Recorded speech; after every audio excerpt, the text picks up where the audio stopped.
So much. I'll now recognize our distinguished current members for 3 minutes to provide summaries of their testimony. The full written remarks will be submitted for the record. However, our first speaker has the magic minute.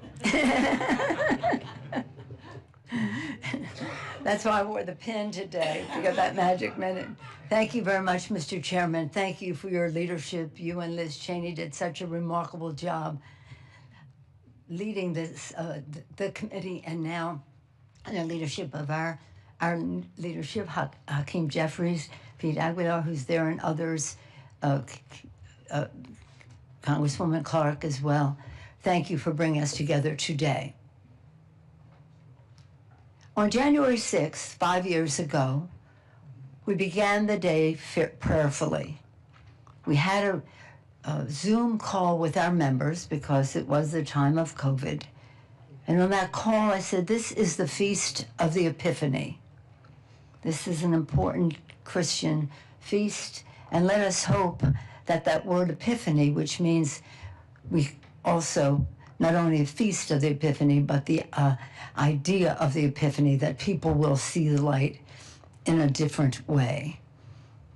We were prepared that day under the leadership of Jamie Raskin. He had prepared us in advance to go to the floor very, very legally. It was about the facts, and it was about the law. And it was very nonpartisan. In fact, all of our testimony was based on Republican testimony throughout the states that would be in question. We prayed for the president. We said we weren't going to mention his name in our testimonies, the facts and the law, the numbers and the races. And I continue to pray for the president because I could never have had the idea that a president of the United States would incite an insurrection on the Capitol of the United States, the symbol of democracy throughout the world, on the Constitution of the United States, which he took, and we all took, an oath to uphold, on the Congress of the United States, who that day had the Congressional responsibility to accept the results, to certify the results of the election. The list goes on and on. And today, that president who incited that insurrection continues to lie about what happened that day. On my way over here, I saw on TV that he was claiming that we did not ask for the National Guard. I thank Representative Hensiger and as well as Elaine Loria for setting the record straight and other testimony that you've heard here. For over 3 hours, we begged him to send the National Guard. He never did it. He took joy in not doing it. Was savoring that. And right now, he was saying on TV today, I wanted to send it, they just wouldn't do it. His own Secretary of Defense, acting Secretary of Defense, testified under oath against what the president is saying today. Maybe not in public, but under oath. God forbid that they ever put this president under oath. His people know never to do that because who knows what will happen. But what he's saying today, still lying about it, is an insult to the American people. Good-thinking people in our country, and I believe in the goodness of the American people. Believing in their goodness is what gives us hope that we can move on from this even stronger. His lies that he continues to tell are an insult. The courage of our founders, the beautiful vision they had of this country. And they wrote the Constitution. Thank God they made it amendable so that we could expand freedom over time. But in that Constitution, they knew that we could have a rogue president. Hence, they put impeachment there. But they never suspected that at the same time we'd have a rogue United States Senate, wouldn't have the courage to testify to the truth. However, Senator Mitch McConnell, the leader of the Senate at that time, joined us in calling for the National Guard. Get it over here right away. He used a little slight profanity in what he said. and yet he refused to vote for the impeachment. But nonetheless, getting back to this actual date, because of Sergeant Aguilo Canal, Harry Dunn, Eugene Goodman, Michael Fanone, Daniel Hodgins, Caroline Edwards, because of the actions of these members of Congress and their courage, and I name just a few, but because of the National Guard, our members of Congress were protected. And some of them are here, and I see so many more who will testify. We all know the leadership that was provided by one of our colleagues who will testify, and he told them to take off their pins because these people were coming to get us. How many times did I hear they were going to put a bullet in my F-word head? That's what I heard on TV while we were seeing this on TV. But one thing I knew when we saw that on TV was, despite what anybody would say, that we would go to the floor that night and show the world that the Congress of the United States, that our democracy had survived the insurrection that the United States president had incited. And I want to especially thank the mother Gladys and son Kenny, in attendance of Officer Brian Sicknick, Officer Jeffy Smith, his widow Erin is in attendance, and also Officer Howard Livingood's family, Officer Kyle DeFreytag, and Officer Gunnar Hashida. These families made the supreme sacrifice for our democracy. And that day, what particularly offended me was, we know that our founders, the Times have found us, right, Mr.? The Times found our founders to establish this country. The Times found Lincoln to save the Union. The Times found us to save our democracy as well. But when we were watching this on TV, we could see the Confederate flag being flown under Lincoln's dome, the dome that Lincoln built during the Civil War to show the world that America was resilient. Lincoln's dome, there's the Confederate flag, while they were defecating on the floor of the Capitol, insulting the people who managed the Capitol, the staff and all the rest. But it was the courage of our national police and also the Metropolitan Police that saved our lives. But it was the courage of our members to go back to the floor that night. I was so proud of them, because you never know in terms of whatever is happening in the White House. Still, it took courage to go back to that floor. Still, when we went back to the floor to continue the work of the Constitution, the Republican members decided to still challenge the results of the election. That it wasn't honest. I mean, the lies were so pervasive. They were so sad. They were so sick. It's almost if you drum up something from the past. Have you no decency? Do you not care about your oath of office? Is your loyalty to that man who incited an insurrection more than your oath of office? Is your political career more important than America to you? Why are you here? Why are you here?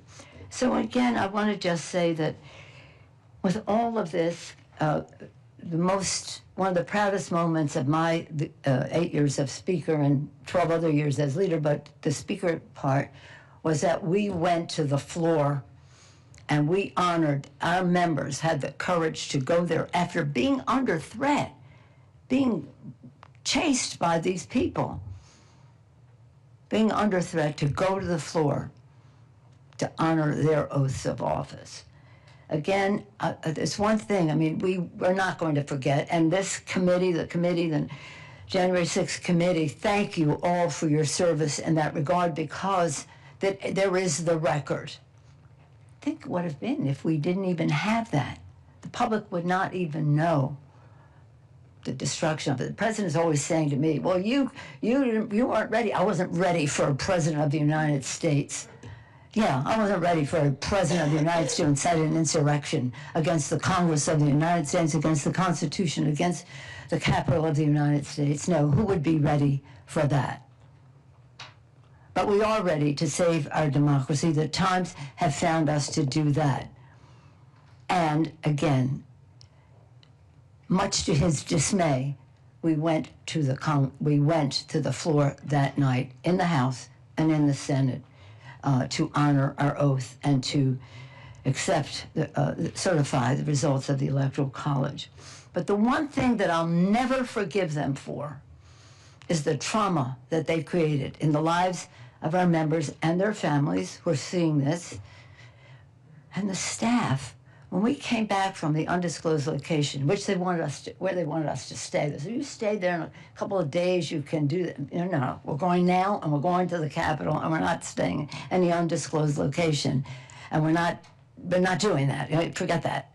So when we went in and saw the staff are these young people who are idealistic, who come to Washington, Democrats and Republicans, come here to be part of what's happening and what will happen for the future. And to see the trauma in their eyes because of this inciter of an insurrection and these people who followed him. Again, one of them having a shirt, Auschwitz, 6 million were not enough, for example, of some of the people who were there.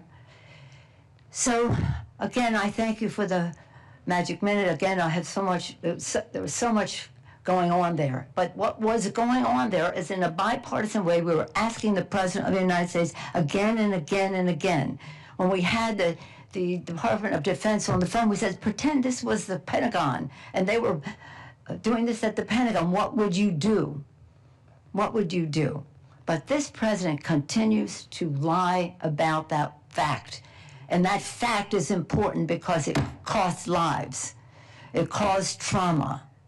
It sent the wrong message to the world about what democracy is. It was something that made Putin proud. See, democracy doesn't really work because of this president of the United States. An insult to the institution in which he serves, an insult to the founders of our country, an insult to the intelligence of the American people. I yield back. Thank you very much. The gentlelady yields back her time.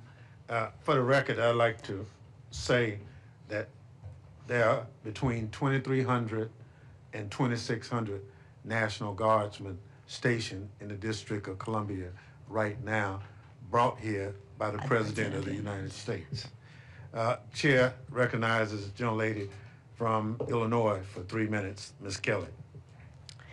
First, I'd like to thank Leader Jeffries and the leadership team, Congressman Benny Thompson and Congressman Jamie Raskin for hosting this hearing as we remember January 6th, insurrection 5 years ago. We remember this day as Republicans try to erase this insurrection from history. I will never, ever forget hiding on my hands and knees in the gallery. I'm not as brave as Congressman Benny Thompson, so I took my pin off, it was COVID, I took my mask off, anything that was identifying. I remember texting my late husband and my adult children to tell them what was happening.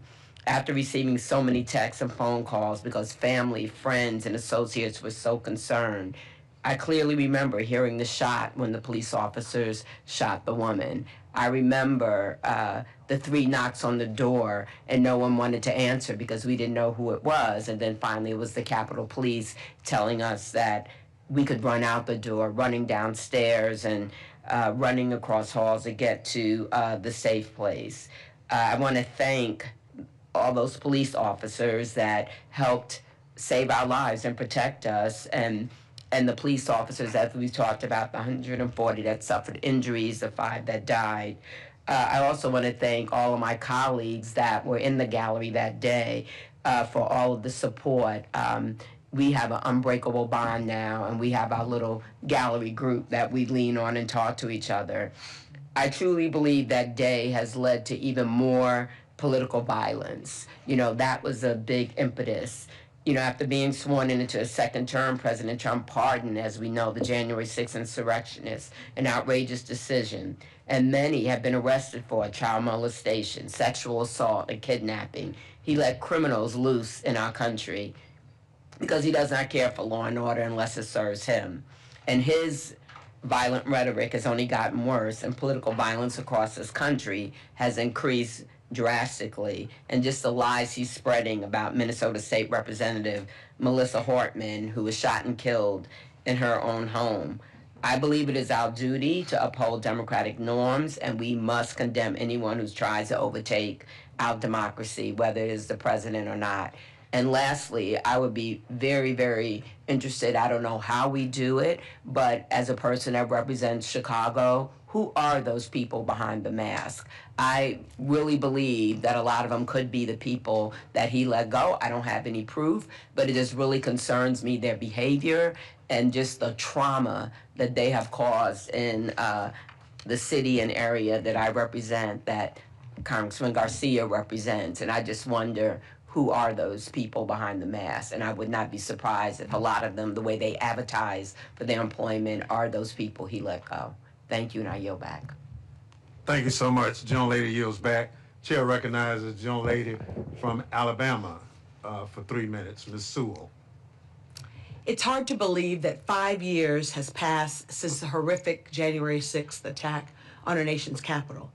For me, it is a memory that will be seared in my brain forever. As many of you know, I was one of the 30 members of Congress trapped in the House gallery as the Capitol was breached. If I close my eyes, I can still hear the thundering sound of the mob and the pounding of the door of the House chamber. I can still feel the sense of sheer terror as we struggle to fit on our gas masks and crawl on our knees towards the only open door at the opposite end of the gallery. As I sat huddled with my colleagues, I remember trembling and softly weeping, not just for our safety, but for the devastating threat to our democracy. Many of us frantically dialed our loved ones, unsure of what the next hours would bring. I don't think that any of us fully understood the magnitude of the danger that we were in until we got home in the wee hours of the morning and we turned on the television. Never in my wildest dreams would I have imagined what I saw. The images of rioters waving Confederate flags, smashing windows, assaulting police officers, and threatening to kill members of Congress and even the sitting vice president. What we saw on January 6th was an attempted coup. It was an effort to subvert the will of the American people and overturn the results of a free and fair election. It was incumbent upon all of us to condemn the violence that we witnessed and those who waged it. There are moments throughout history that have tested us as a nation. January 6th is one of them, as was Bloody Sunday in my hometown of Selma, Alabama, and the bombing of the 4 little girls at the 16th Street Baptist Church in Birmingham, and so many other defining moments along the way. Those moments can either make us stronger as a nation or they can tear us apart. We can use them as an opportunity to heal or to move forward, or we can sweep them under a rug for the sake of political convenience. It's maddening that so many of my colleagues across the aisle continue to choose the latter. I find it shameful that President Trump chose as the first action of his second term to condemn the criminals responsible for the violence. I find it equally disturbing that Speaker Johnson refuses to honor the brave officers who defended our democracy by installing the plaque that Congress voted on and passed more than 3 years ago. They say that if you don't know your history, you are bound to repeat your history. As a member of Congress who represents Alabama's Civil Rights District, I often tell my constituents, if we don't tell our stories, others will tell our stories, and they may not get it right. I am grateful to Leader Jeffries, Chairman Benny Thompson, for giving us this opportunity to tell our story and to shine a light on the horrific events of January 6th. In closing, I want to express my heartfelt gratitude to the many Capitol Police officers and law enforcement officers who defended our democracy that day. I also want to thank my fellow gallery colleagues, as we call ourselves. I want to thank them for checking on us, even now, 5 years later. This is the first time that I've been able to publicly speak about it. Because frankly, I could not believe that in our place of work, in the people's house, we were threatened that way. January 6th was a dark day in our nation's history, and I hope that we can all work together to ensure that such a heinous attack never, ever, ever happens again. I want to thank all of you for being here today, and I want to thank my fellow gallery colleagues for your courage. Thank you. Thank you very much. The gentlelady yields back. We'll now recognize the gentleman from Colorado, Mr. Crow, for 3 minutes. Thank you, Chairman Thompson. Thank you, Speaker Pelosi, Leader Jeffries, Chairman Thompson, and members of the Select Committee for your incredible work, your leadership in articulating and preserving the facts and the memory and the history of what happened on January 6th. All of my colleagues have done a remarkable job chronicling the violence, the sheer brutality, as we saw 140 police officers brutally beaten by a mob, inspired and weaponized and sent to the United States Capitol on his behalf to do violence, to derail our democracy and the will of the voters. I served 3 combat tours in Iraq and Afghanistan as a paratrooper and an Army Ranger, and I never thought I would see the type of violence that I saw overseas at the pantheon of our democracy. But I want this moment to be a moment of hope and resolve. It must be a moment of hope and resolve. There's been a lot of talk about oaths and leadership and bravery versus cowardice. There's a lot of cowardice in our country today. There are universities buckling, CEOs taking the knee, law firms cowing, members of Congress capitulating. There is a lot of it. But in moments of greatness and at pivotal times of our country, it's never the story of the cowards. It's never their story. It's always the story of the heroes, who are more often than not regular Americans doing amazing things. The story of people like Yeoman Wilder, a Little League coach in Harlem, who when federal agents descended on his baseball field and harassed and intimidated and threatened his kids, he said, no. These are my kids. This is my baseball field. You leave. You have no right to be here. It's the story of the millions of Americans who show up for No Kings rallies, the story of election officials who, despite threats and harassment and intimidation, say, no, I will do my duty. It is their story. As a paratrooper, there's a history and tradition that the senior paratrooper in a plane jumps out of the plane first, and then the other paratroopers follow. And it's based on the idea that fear is contagious, but so is courage. This is our moment. We never asked for it. None of us woke up this morning thinking we wanted to live in an era of extremism and violence where our democracy is being threatened and disassembled brick by brick. But that is always the nature of leadership. We never get to choose our moment. We only have to answer the question of what we are willing to do to stand up and meet that moment. And that is why I'm so proud to be here with the people at this table, the people at this dais, because you are all meeting the moment. America will meet the moment. And the Little League coaches, the election officials, the store clerks, the police officers, everybody will stand up and defend our country and our democracy at this time of great need. And I'm so proud to be a part of it. I'm proud to be an American. And it is a time for new American patriotism, for us to take back our democracy and to move us forward in a better direction. I yield back. Thank you so much for your testimony. I thank our colleagues for appearing here today. Mr. Chairman, I just want to say Madam that Speaker. so much has been said by our colleagues about courage, and I want to acknowledge Pamela Hemphill for being the demonstration of so much courage here today.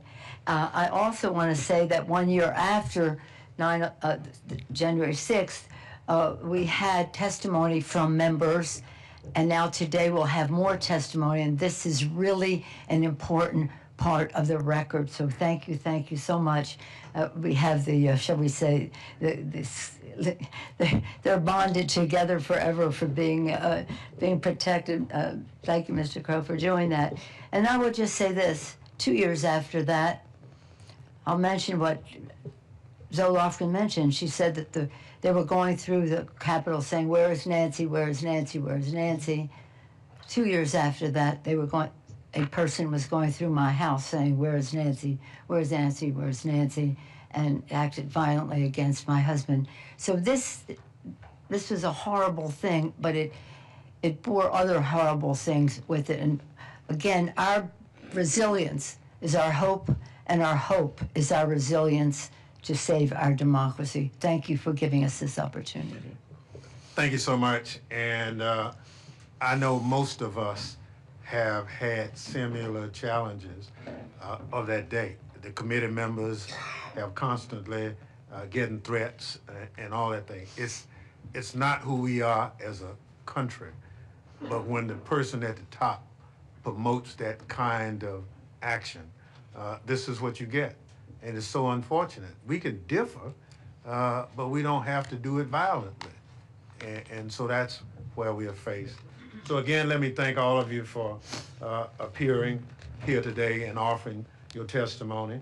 And I'll now excuse you and invite our next panel of witnesses to take their seat. Thank you, Mr. Chairman.